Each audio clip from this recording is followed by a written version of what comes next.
അപ്പം നമുക്കൊന്ന് ബീച്ചിൽ പോയിട്ട് വന്നാലോ? എൻ്റെ ചാനലിൽ ഞാൻ ആദ്യമായിട്ടാണ് ഇങ്ങനൊരു വീഡിയോ പോസ്റ്റ് ചെയ്യുന്നത്. സത്യം പറഞ്ഞാൽ വീഡിയോ എടുക്കാനോ പോസ്റ്റ് ചെയ്യാനോ ഒന്നും ഒരു പ്ലാനും ഉണ്ടായിരുന്നില്ല.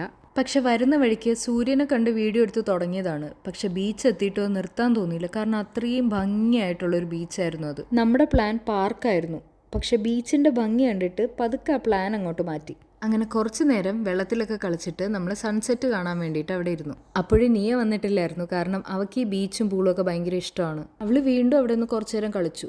അത് കഴിഞ്ഞപ്പോൾ 7 മണിയായി. 7 മണി കഴിഞ്ഞ് കഴിഞ്ഞാൽ നമുക്ക് വെള്ളത്തിൽ ഇറങ്ങാൻ പറ്റില്ല, പക്ഷെ 12 മണി വരെ നമുക്ക് അവിടെ ഇരിക്കാം. അങ്ങനെ നമ്മൾ പിന്നെ നീയെ പിടിച്ച് വലിച്ച് കരയിലിരുത്തി കുറച്ച് നേരം ജ്യൂസൊക്കെ കുടിച്ച് അവിടെ ഇരുന്നു. അതിൻ്റെ ഇടയിൽ ഞാൻ എൻ്റെ പണിസാധനങ്ങൾ കണ്ടുപിടിക്കാനുള്ളൊരു തിരച്ചിലായിരുന്നു. അതാണ് ഇത്. അങ്ങനെ കുറച്ച് നേരം ഞാൻ തിരഞ്ഞ് പറക്കി കുറച്ച് സാധനങ്ങളൊക്കെ അടിച്ചു മാറ്റിയിട്ടുണ്ടായിരുന്നേ. നമ്മൾ കഷ്ടപ്പെട്ട് പിടിച്ച് വലിച്ച ഒരാളെ അവിടെ കൊണ്ട് ഇരുത്തിയിട്ടുണ്ടായിരുന്നില്ലേ, അയാൾ ഇടയ്ക്കിടയ്ക്ക് കടലിലോട്ട് ഇറങ്ങി പോകുന്നുണ്ടായിരുന്നു.